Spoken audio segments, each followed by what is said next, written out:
Hi, welcome to Morning Talk Show. I'm filming this intro in my yard because it's very hot and this is a shady and breezy place. So if you hear any birds or whatever, that's what you're hearing. Anyway, today's episode is my conversation with Donna Thomas. Donna Thomas wrote a really interesting article for the website Essentia Foundation, which is an initiative by Bernardo Kastrup and others, basically just examining their idealist philosophy and worldview. And Donna wrote an article on children and non-ordinary experiences and the child's experience of self.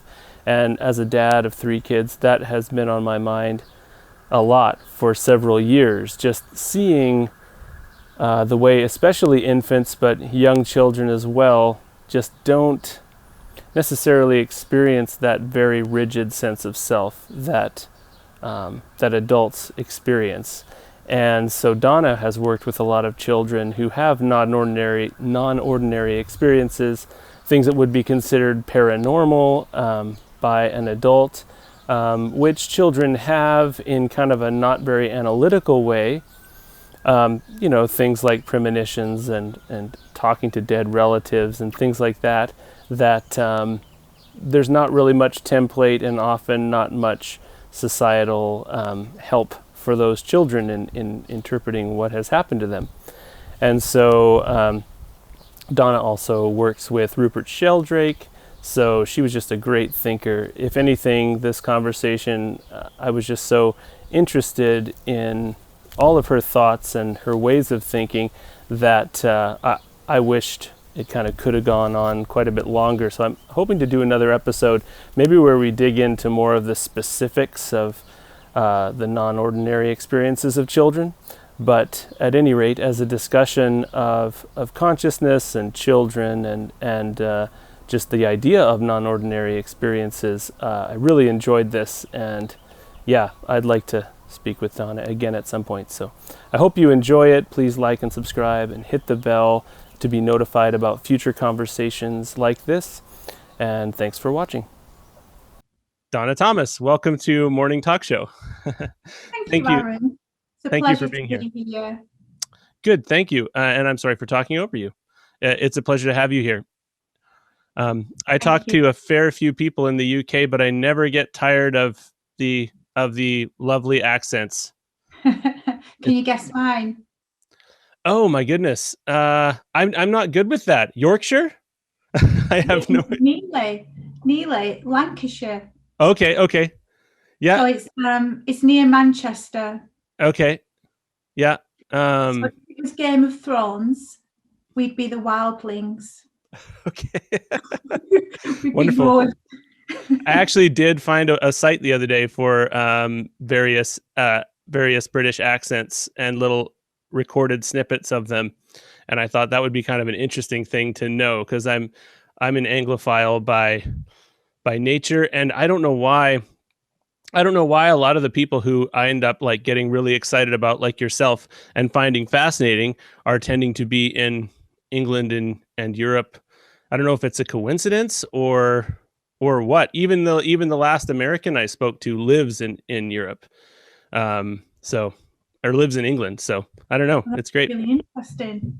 Yeah, because I think the UK is going through a bit of a tough time at the moment. So yeah, well, parts of it at least, Right. I kind of wonder if cultures, no, I don't wonder. I know that cultures suffer in different ways from each other. And so while the US is definitely suffering, in Canada in their own way, England suffers in a different way. And that means that there would probably be healthy pockets of thought and culture that maybe haven't been discouraged there in the same way that they may have been discouraged in America or something. There's a real rattling for me at the moment of Western ideals.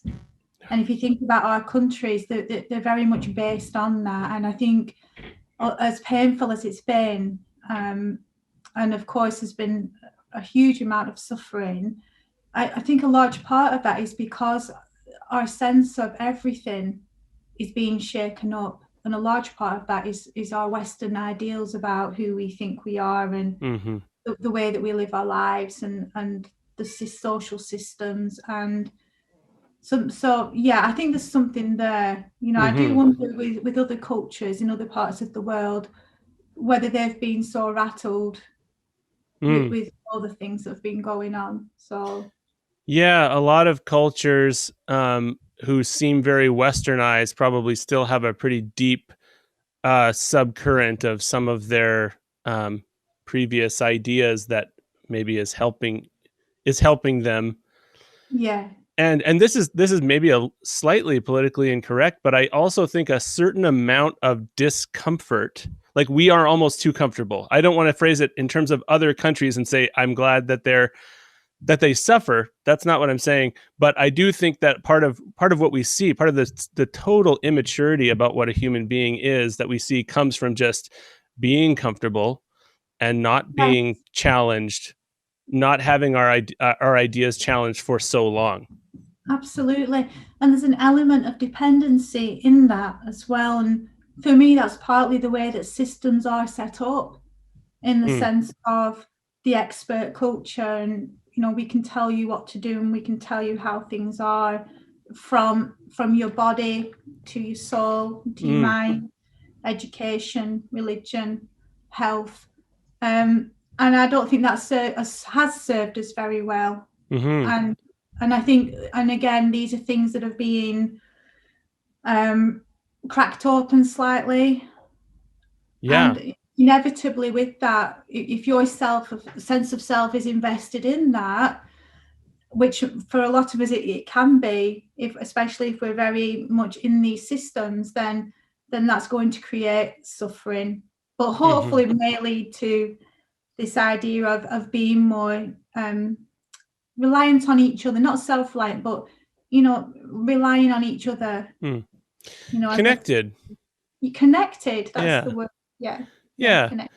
No, I love that. Even just in that little bit of speech you just did, there were so many jumping off places, which is wonderful. And one of the things that I wanted to say is that right off the bat is that I would identify you as someone who is living the solution to some of these problems for us, because you mentioned the culture of expert opinion, and I don't remember exactly how you phrased it, but then that's what I love about your type of research, because and about your specific research, because you are a PhD, like you are an expert. You would have the right to jump into the listen to the experts milieu that's just become like a default, unquestioned thing, as though expertise can't mislead, and so I think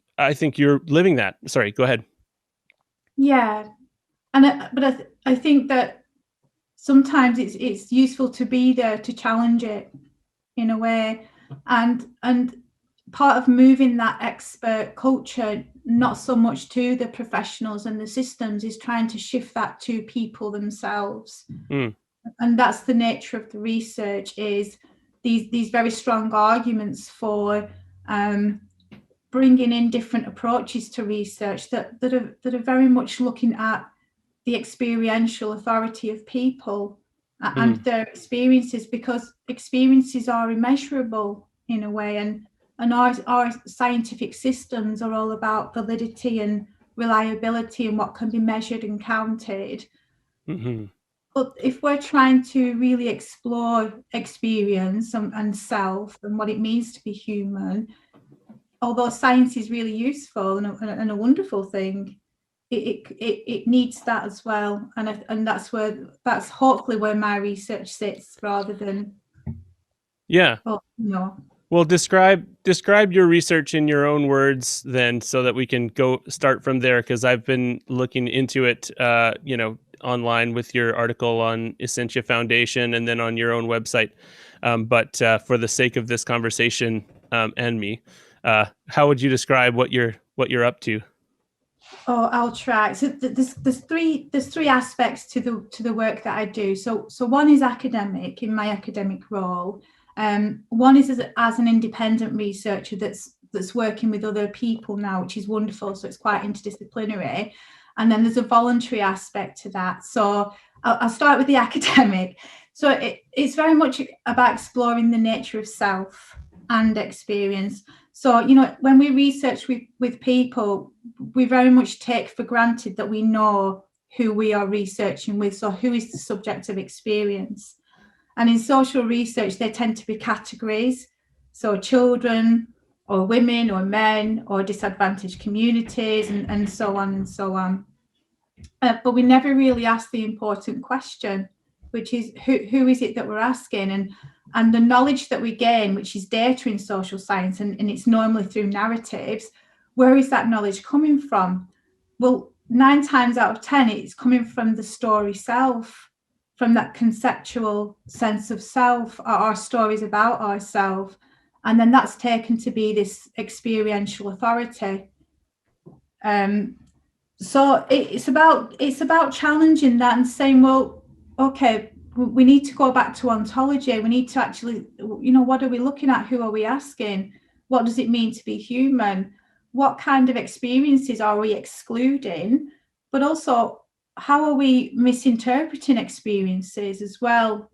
And especially when we're researching with children and young people, because, you know, at the moment in the UK, and I'm assuming a lot across a lot of the Western world, we have a massive mental health crisis, children's mental health crisis. I think there was something like 350,000 in 2019 in the UK were accessing mental health services, with only 1 in 5 getting any help.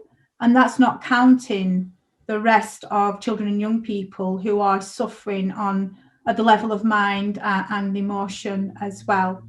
So we clearly have a problem or an issue where children and young people are having experiences that are very unsettling, but adults in authority are immediately labeling that as illness.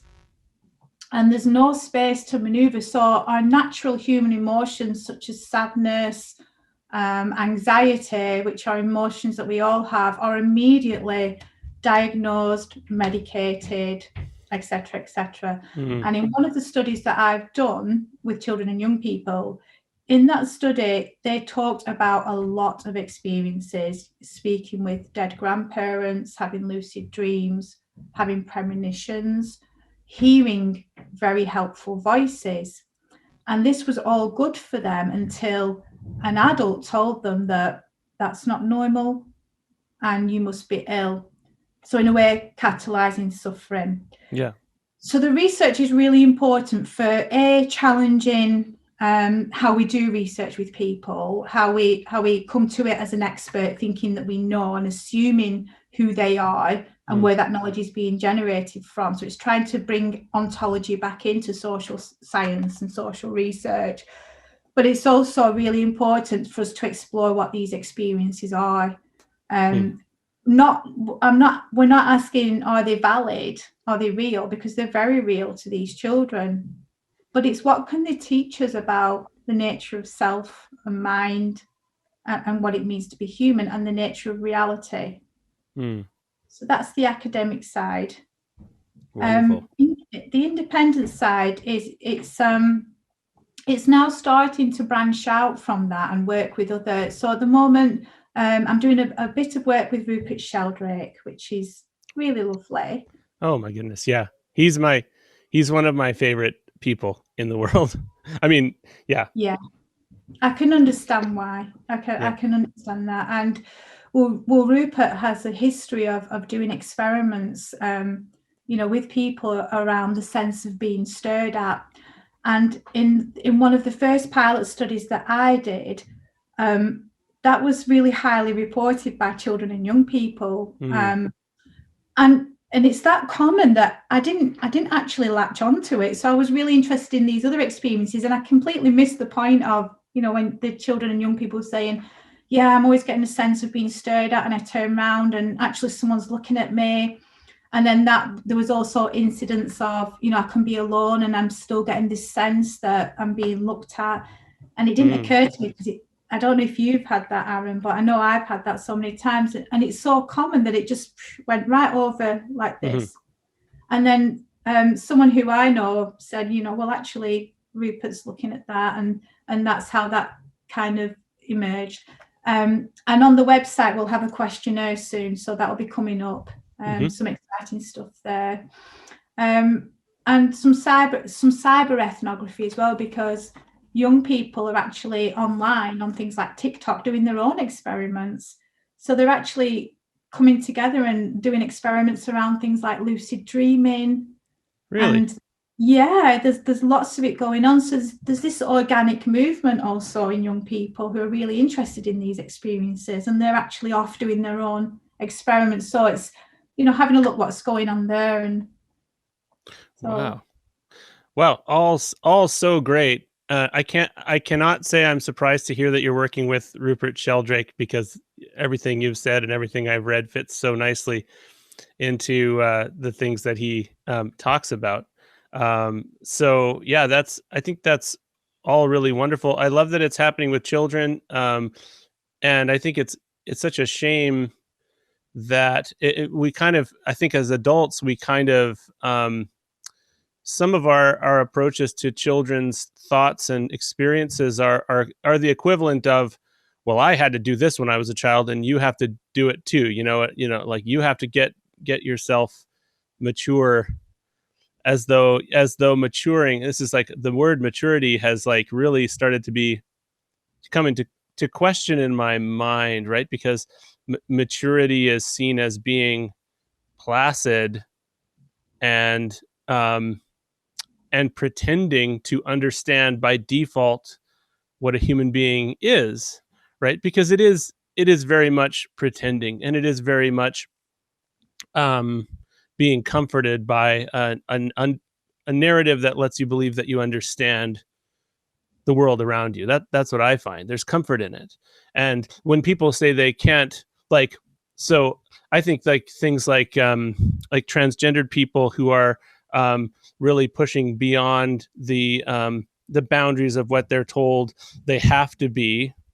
I think that's really fascinating and interesting, and a lot of people preclude themselves from that situation, but or like preclude themselves from the discussion. But at the same time, it is so traumatic for them to hear that their understanding of the world was wrong, because when your understanding of something so fundamental was is being, if that were to be wrong, maybe the whole thing would explode, and you see society resisting even the conversations. So yeah, I don't know. And it brings a tremendous amount of suffering to children and young people when they're having it's a sense of self that goes beyond personhood, and anything that goes beyond personhood is then seen as not normal or abnormal.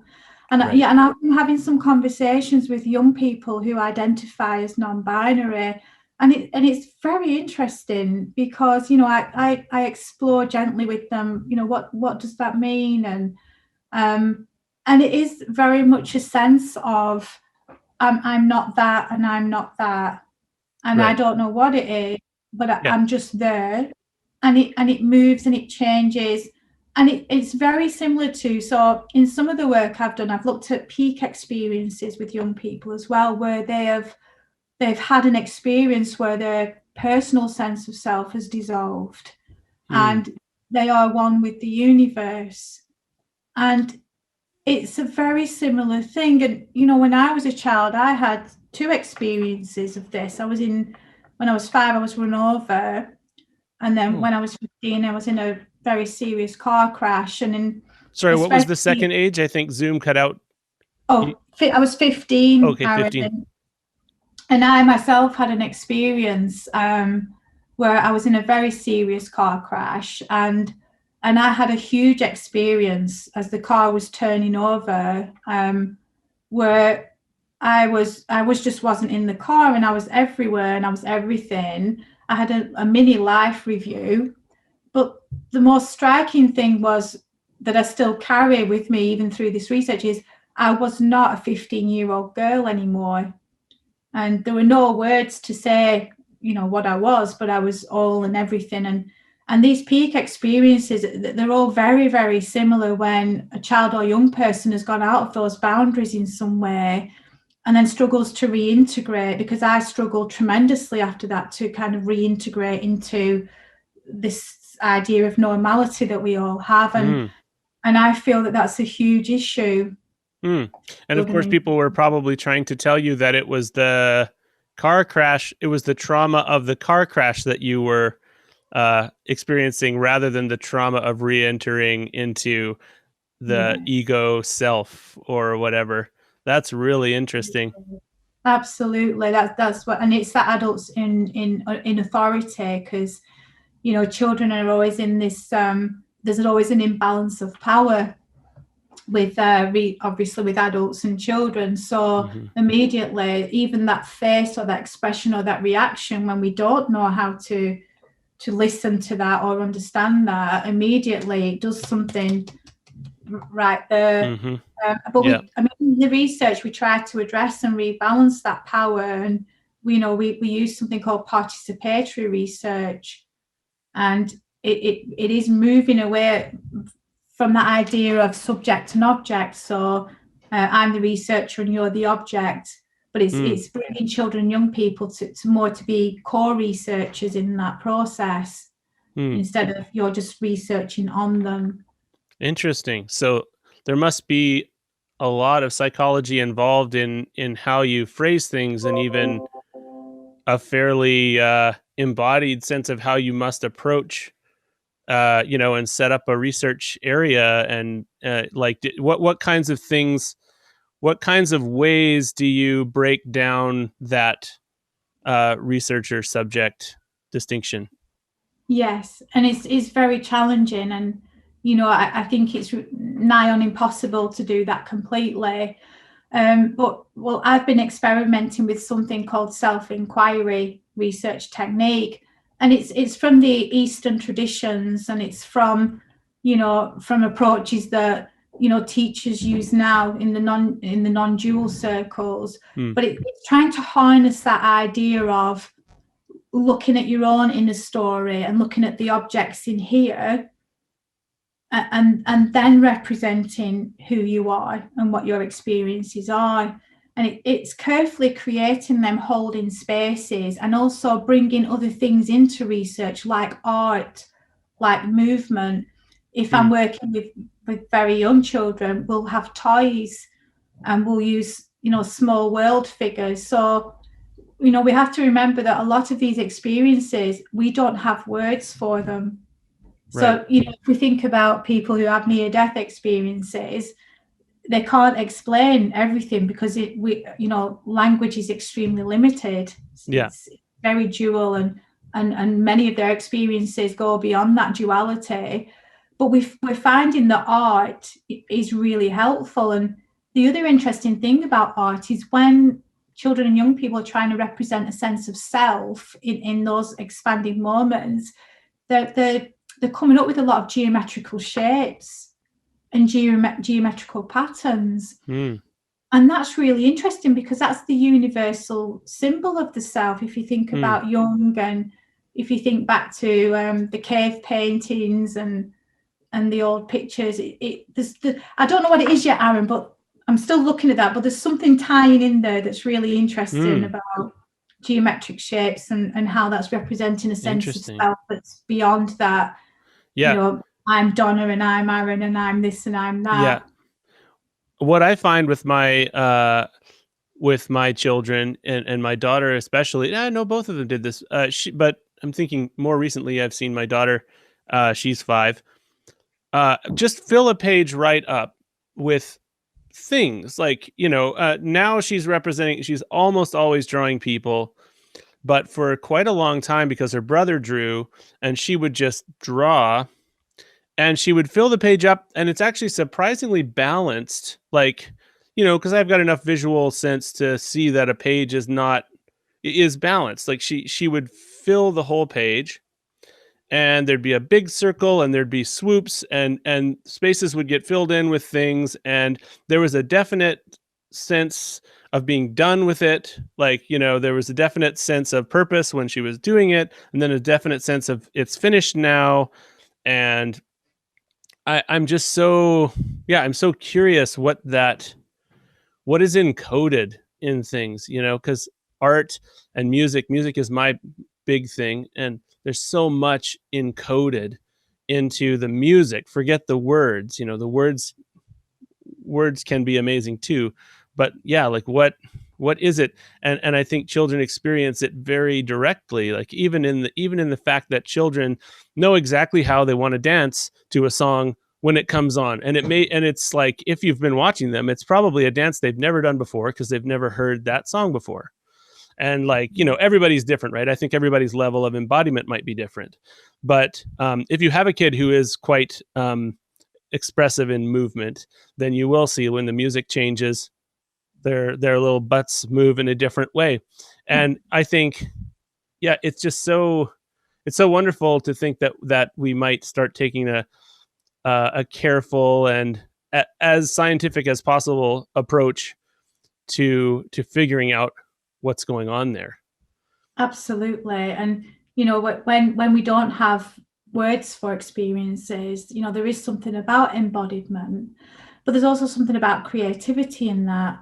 And if we think about where does creativity come from, it's very intuitive. It's a different kind of expression. Yeah. And you were saying about your daughter, it just kind of goes like this, and it's just there. Mm-hmm. And the symbols, like the circles, are interesting because it's that idea of the universal symbols as well, which is really interesting. That ties in for me. I'm quite interested in the idea of the collective consciousness as well, and I think things really do tie in with that idea of the universal symbols. An example is, something I've been thinking about recently is that there's a large number of children who have, who are being diagnosed with OCD. So this idea of these repetitive thoughts, but if you look at OCD, they are the same themes. There's something like 4 or 5 themes that are universal if you are experiencing this thing, and it's massive universal themes like religion or a sense of hurting someone. And it's almost they're very young, these children, and it's kind of, where is it coming from? What are they hooking into? What's going on? So that and I don't want to say too much about that because I've not done any research on that, but that's more, for me, that's more coming from an intuition of what I'm listening to and hearing. Right. Because not only do I do the academic research, there's the voluntary side where, we have the website and we're trying to create a space where, because one of the other issues is that children and young people don't have spaces to share these kinds of experiences that are very common, whether it's a lucid dream or whether it's they have mediumship or they're showing these mediumship capabilities or, whatever these things are. There's no space to share and come together with other children and young people who may be having the similar experiences. And you hear a lot of, I'll say anecdotal, but I'm using that word with the greatest of respect. I don't mean it in the sense of, well, it's not data, because it absolutely is for me. And it's one of the strongest forms of data that we could have around any of this work for me. Right.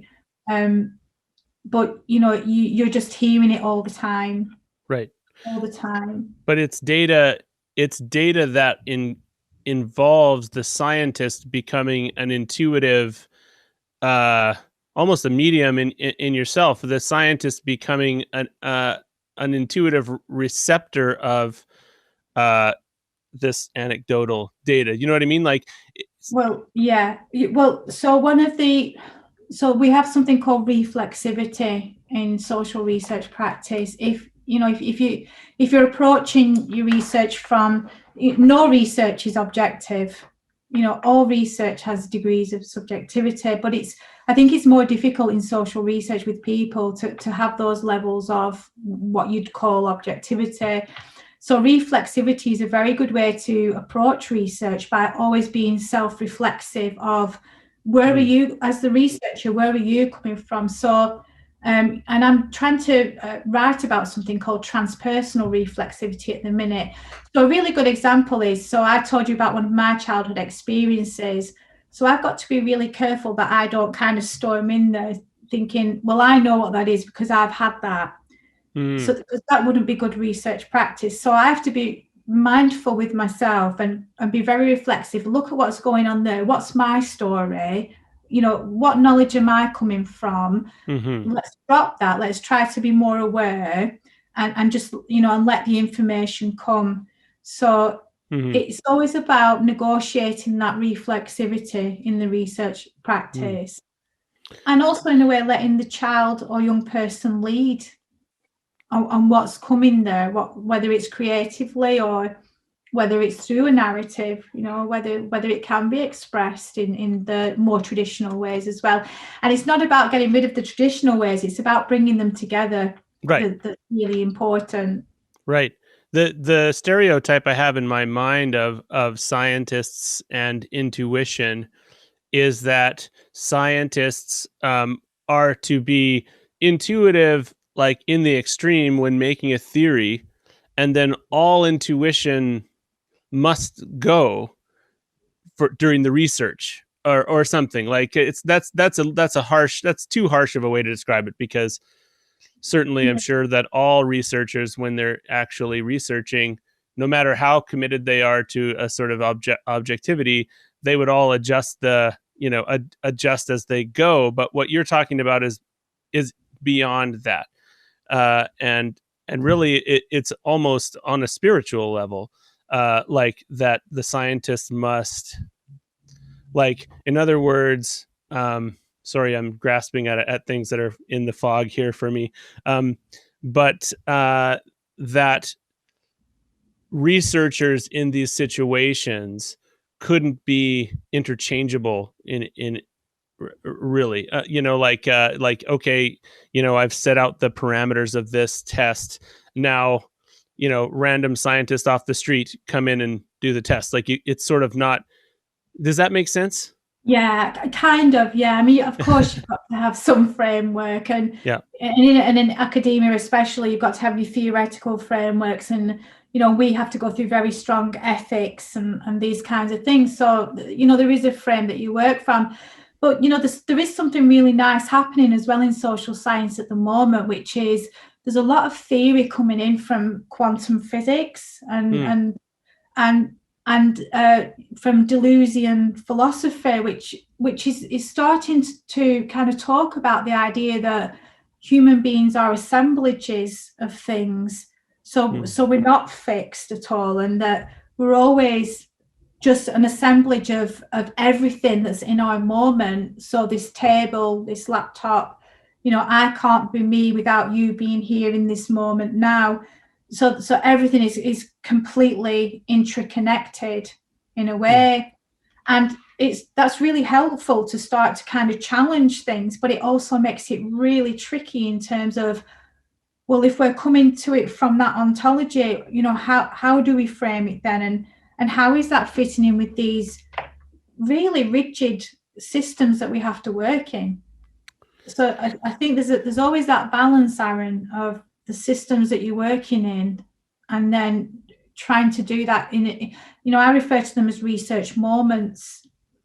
So yes, you have a frame and you have an idea, and you may have a couple of questions, but it's what's emerging in those research moments, and especially with the work that I've been involved with, because it is an unknown. It is an unknown to go in with children to talk about these matters as well, and it has to be done in a way where it isn't triggering. Right. There's a lot of safeguarding involved, because many of these children have been told, you're schizophrenic, or you're this, or you're that, and they have a very good sense, well, I'm not. This is who I am, and this is what happens, and I'm okay with it. But they're being told. So you need a lot of sensitivities and I guess a lot of experience, because I've been researching with children for 18 years now, and I think that's been extremely valuable in trying to make sense of this and think about how do we research these topics with children and young people, especially the younger ones. When you talk about a research moment, does that imply that there are moments where you're technically in a research, you're technically doing research, but the research moment hasn't happened yet? Like you have all these kind of moments that like aren't research moments, even though you're attempting to get a research moment? I think it's more about the openness of the research activity in a way. So once the research starts, it is research, unless the child or young person says, I've had enough of this now. Because that's the rolling consent idea, the idea that children and young people can say, okay, I've had enough now, and that's fine. But when you are experimenting with a research method, so, imagine it is an art, and you've given, or you're facilitating an idea. So, okay, you've told me that you've had a near-death experience, and you've also told me that there's no words and you can't explain that. So, shall we use these materials and see if we can represent that? And that's the moment, because it's an unknown, and you are almost a witness to see what emerges in that research moment. So it's not tightly framed, and you could have, so like, I'm thinking now of some of the experiments that I'll be doing as part of Rupert's work, because we're trialing kind of a parents as researchers approach, which is something I've done before, which is getting parents involved. Oh. and then practicing reflexivity and things like that.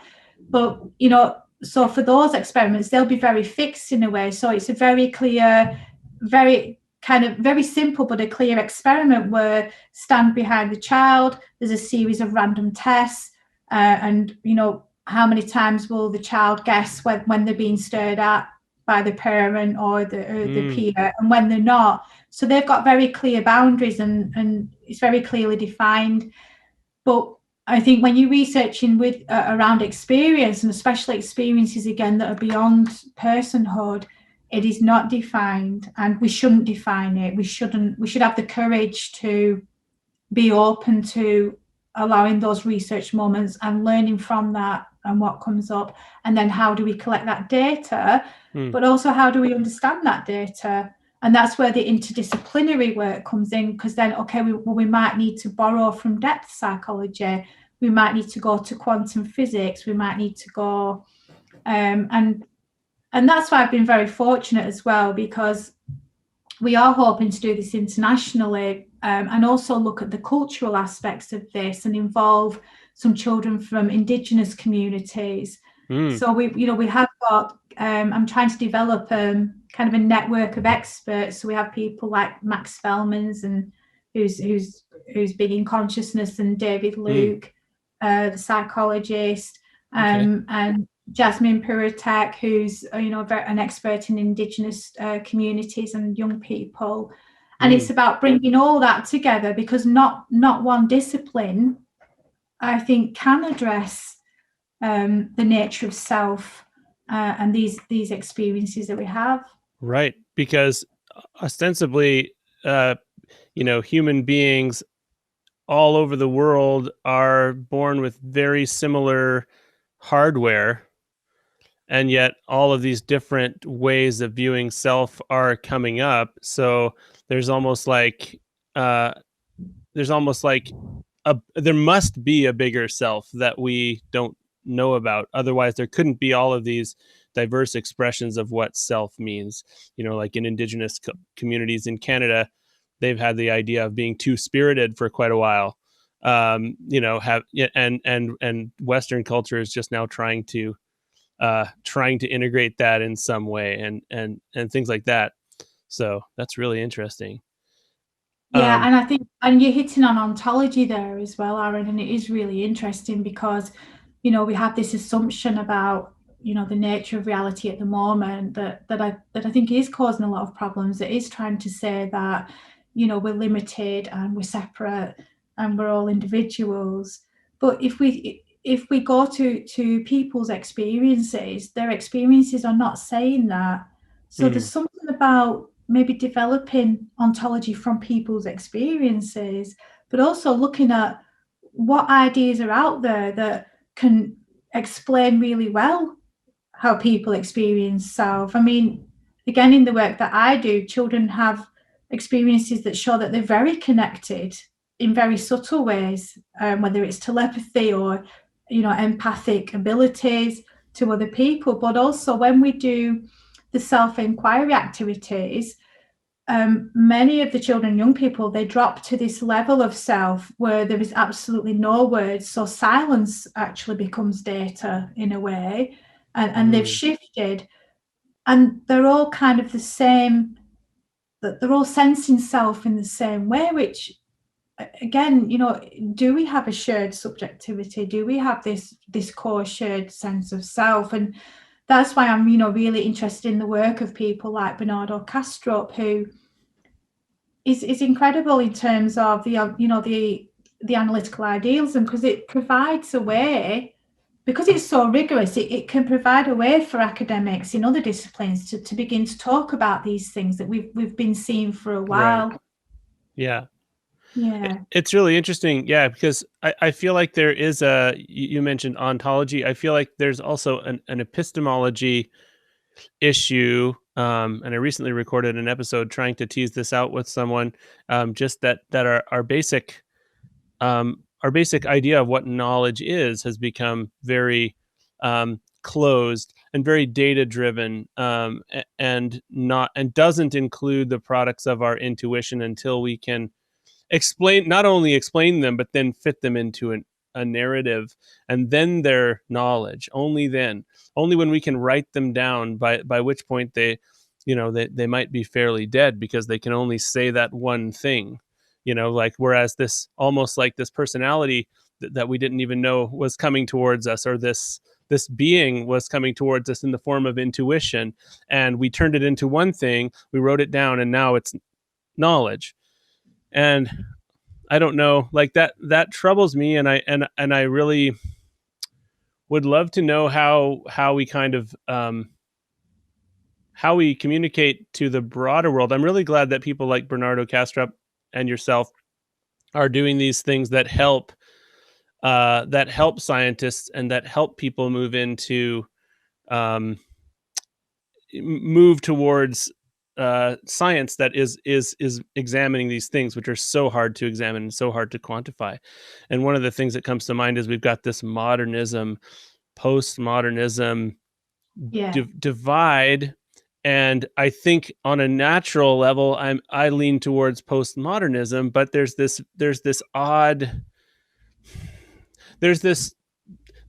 a total denial of the idea of what I would call a transcendent self, or something like that's beyond our control, but is still ourselves. There's such a denial of it that when people hear any postmodern ideas, they immediately translate it into, well, that means you think you can just decide who you are. You can just make up whatever and go from there. And that's obviously unwise, and that's obviously patently untrue. But then on the other hand, you see how in a modernist society, and modernism and industrial revolution leading to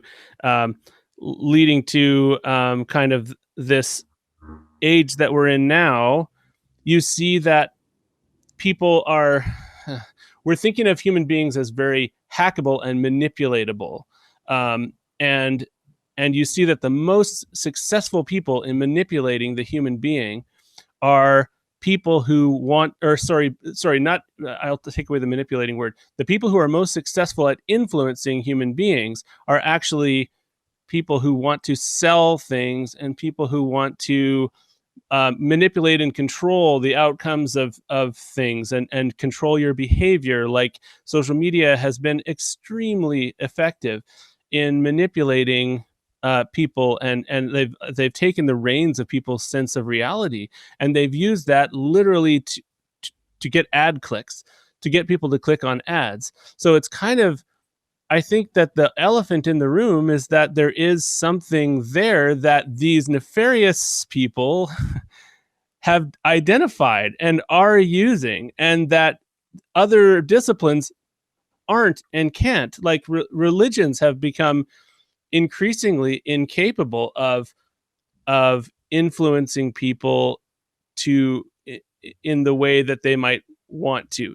I would say they're objectively less successful, especially Christianity in the West, less successful than advertisers at actually getting people to do things. Is this saying anything to you, or am I just on a tear? No, absolutely. And I do have an issue with postmodernism in the sense that there's so much emphasis on the discursive and the idea.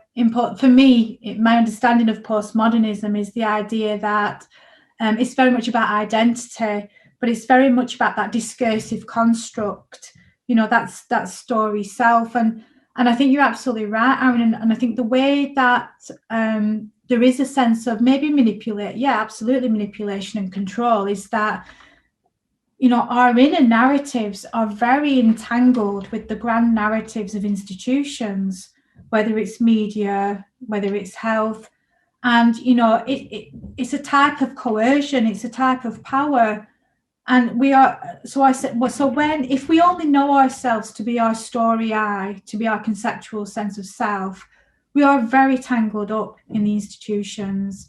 And, they can very subtly promote ideas. And because we're so tangled up in that, we can become very conditioned by those ideas. And I think that's a huge part of it. So in social research, if we're always looking to talk to the conceptual self, the conceptual I, what the data that you're getting is a very conditioned data. It's all very conditioned. It isn't about self. It's about that identity construction that's very much related to postmodernism, and the idea that reality is discursive. It's the information age, and yes, we have an identity, and yes, it's fluid, but it's very much integrated into social roles, into a social reality, without even asking what is social reality. Well, it's a shared consensus of ideas.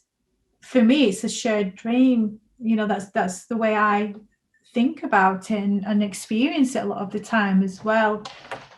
So there is a problem. And in terms of epistemology, for me, the problem is where knowledge is generated from, and it is from the concepts.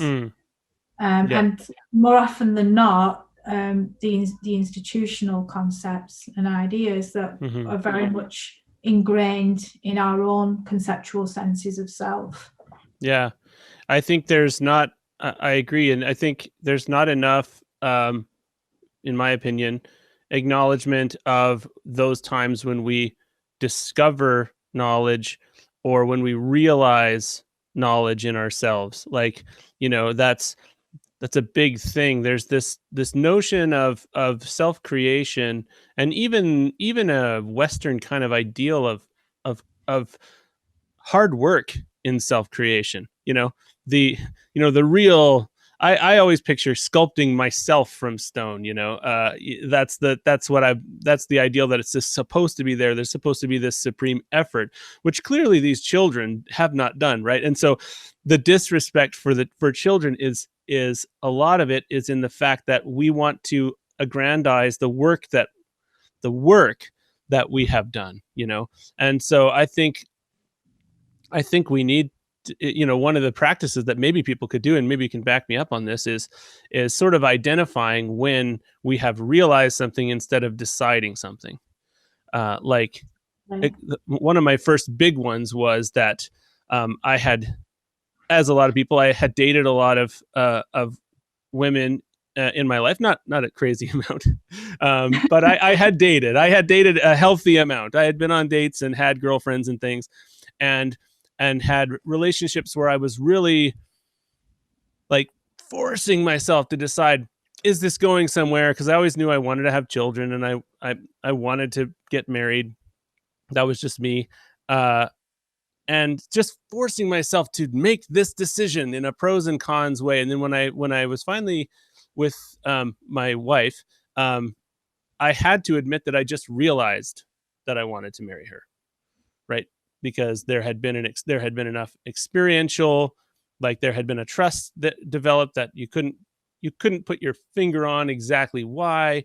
And who knows, maybe a pros and cons list, depending on my mood at the time, would have resulted in her not being the choice, my intellect taking over, or my left brain, as Ian Yeah. McGilchrist would And say. also those societal expectations taking Mm-hmm. over as well, because there is an expectation that the right thing to do is buy a house and live in it for 30 years, or Yeah. or marry, and these are expectations that are placed on us as people as well. And it's interesting how you said you just knew, but you don't know, and that's Right. the magic. Yeah. And I think there's no room for people. I think people who go through self-realization in a way, or have these moments of just doing something and not really understanding why, there doesn't seem to be a space for that in modern society. Yeah. And that's children. Oh, sorry. And in terms of children as well, as adults, there's this idea, and also in research as well, that children don't have capabilities, or they don't have capacities, the way that adults do. And that's a lot of traditional childhood development theory, is that a child is only a child because it's going to turn into an adult, Right. without recognizing that the child is life, the child is the child is the child. We need to stop looking at the child as becoming adult, Right. which is what we do an awful lot of. And we don't need to look. In fact, I don't know if it's good to look at the adult as no longer containing that child, as having transcended that child, rather than being, a continuation of that child's life. There's that, I think it's a Beach Boys song, that the child is father to the man. And it's so interesting. And I think children do experience those realizations. Sometimes you have a child will be very adamant about something. I have extremely adamant children, and your adult brain wants to put on them that they decided that, and that they are just sticking to their decision, because it's a power game. Yes. And it's like, well, it's so good to be reminded that children do have these realizations of knowledge that probably come deeply from their emotions and intuitions, and their experience, and totally bypass the decision-making part of the brain. Absolutely. And that's not necessarily even an unhealthy thing. It's not. And it puts me in mind of that poem. It's one of my favorite, well, it probably is my favorite poem, by Khalil Gibran. Mm-hmm. I hope I've pronounced that correctly. I don't know. Khalil Gibran. I've seen the name, but I'm not going to. Yeah, I may be pronouncing it really incorrectly, but it's a poem about children, and it's your children and not your children. That they are life's longing for itself. But that whole poem embraces that idea of these are beings in their own right. They are the sons and daughters of life, and as parents, and it's really challenging. I'm a parent too, and we're always torn between thinking we have to do this, we have to get them an education, we have to do this, and we know what's best, because an element of that is we want to keep them safe, and we have that parenting instinct almost, Mm-hmm. to do that. And again, it's about balancing that with parenting in presence almost. So and it sounds like you are, and you're being keenly aware of, well, actually, I hope. Are these children being defiant, or is this a really strong feeling in them that this is right for them? Mm-hmm. But it makes us feel uncomfortable. Oh, it's difficult. It's so difficult. And I'm in the thick of it. I have a baby, and then a 5-year-old and an 8-year-old, and I'm trying to take all of these opportunities. These conversations on the podcast help. I'm trying to take these opportunities to just look at them as their own person, and describe it. When I'm talking to maybe one child about the behavior of the other child, be like, well, she's going through something right now, and we don't understand exactly why she's doing that. So I'm slowly grinding into gear, but I one of the things that keeps coming up in my mind as you're speaking, it's not directly related to what we just said, but is that some of these non-normal, or I can't remember how you describe them, these experiences that don't fit with what we're told a human being is supposed to experience. One of the big barriers that you must run up against is this kind of oddly immature attitude that people have when they hear these things, that, well, I know where that ends up. I know where that ends up. And like, I posted, I've been through the process of having this podcast is actually me trying to live a lot of the things that have been on my mind and trying to like live them, because I had an intuition that another entity was almost created in conversation when it in good. So this is me trying to do that. Oh man, I lost my train of thought there. That's unusual. Well, you were talking, I think you were asking me about the challenges. Oh, right. The work. Yeah. Right. So one of the things, right. Okay. Sorry. I'm back on my narrative now. Whew, here we go. I use my Facebook wall as a way to throw out ideas of promoting basically openness and promoting like questioning of some basic things, and I'll make them as short as I can. And one of them was that I said, I no longer believe that there's no validity in astrology. It was something as basic as that. And it didn't say I believe everything about astrology. I was just, there must be something to astrology, kind of thing. And some of the responses were wonderful, and then other ones were like someone literally said, well, science has clearly and objectively disproven any validity to those. No link to the research. I'm sure he probably could have. I mean, it's a decent, nice guy, but I'm sure he could have probably provided a link. But it's like, this was the attitude, is that when you say astrology, you mean that reading the newspaper and your and basing your activities for the day or for the week off of what you see in the newspaper for your astrological sign. And it's like, well, that's so there's this massive gap, this massive leap from the initial impulse that like, oh my goodness, these giant celestial bodies are creating huge fields, one of which is actually holding us physically down to the earth, is sucking us all towards the center of this planet. We've got these massive fields. They're all moving around. And they, the moon's presence moves our oceans and creates tides, all of these huge forces. But we as human beings, like, rather than thinking maybe we as human beings are affected by these massive electromagnetic and gravitational forces and stuff, it's like, no, you're talking about some woo-woo thing that has been disproven by some scientist with an axe to grind. So I don't know. That must be something that you deal with a lot in your. Yeah, well, yes and no. And I think a large part of it is down to how you frame it as well. Because, I work in a mainstream university in a social work department as well. So it is very mainstream, and I have lovely colleagues. And I think if you go in there and say, well, I'm going to go out today and talk to someone who speaks to their dead grandparent, for example, that's not going to go down very well. So for me, it's always about how are you framing these things. And I think the very fact that the whole research is not just about anomalous experiences or non-ordinary experiences. It's always pinned to the idea of we don't know what we are.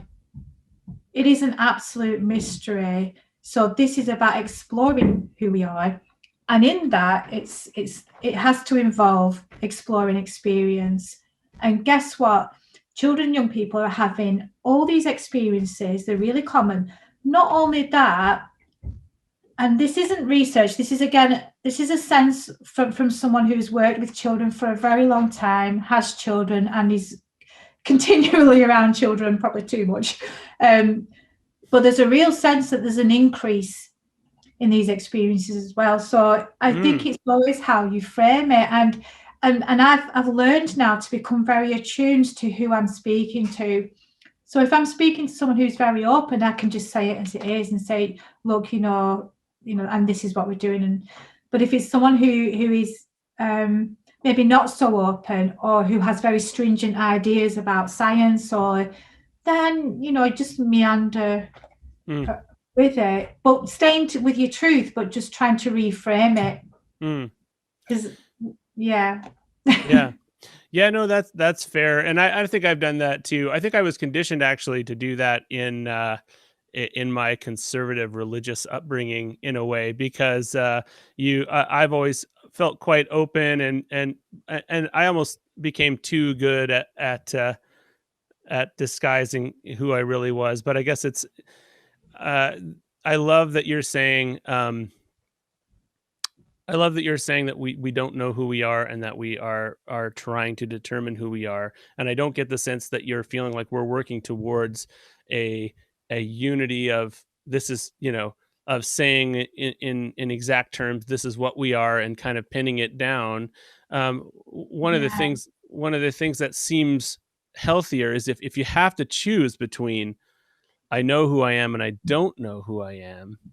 I think that's the biggest shift that I think would help society. I mean, I hate to make broad statements like that, but that if you could get a lot of people to shift to where it was it was a more attractive idea that I don't know who I am, than Yeah. the idea that I know exactly who I am. Even if that subtle, I mean, I think it's a fundamental, massive shift. It really is. It's also a very frightening shift for many people as well. And um, as human beings, we can be so anchored to our ego and to our story, especially in a world that's just undergoing massive upheaval. There's lots of frightening things happening, lots of instability. As humans, we can grasp onto that more as an anchor, and it's very hard to let that go. Mm-hmm. But I totally agree. I think that if we actually all went, okay, hands up, we don't know what we are. Right. Never mind, we don't know who we are. We don't know what we are. Yeah.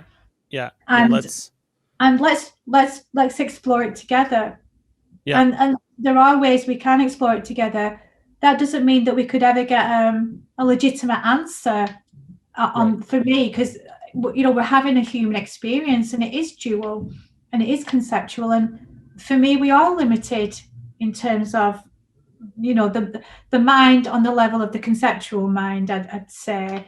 So I don't think we certainly get some big answers from the way that we do things now, but I think you're right, Aaron, and I think just starting from I have no idea is the best place to start, as scary as it is, or it can be, but it's also very liberating as well.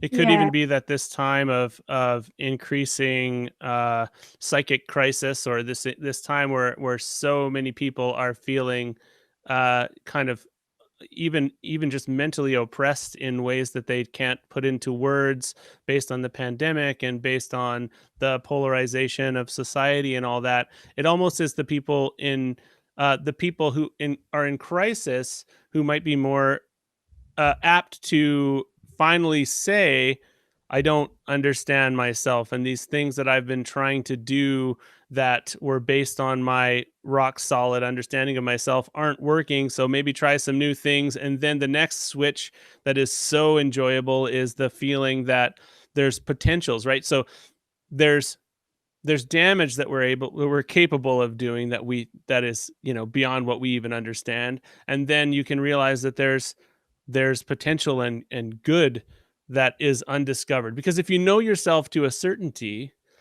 and you're just doing bad things, and you've done bad things, and you're leaving a trail of broken relationships behind you and all that, but you also know yourself well, what is the, you're just completely hemmed in.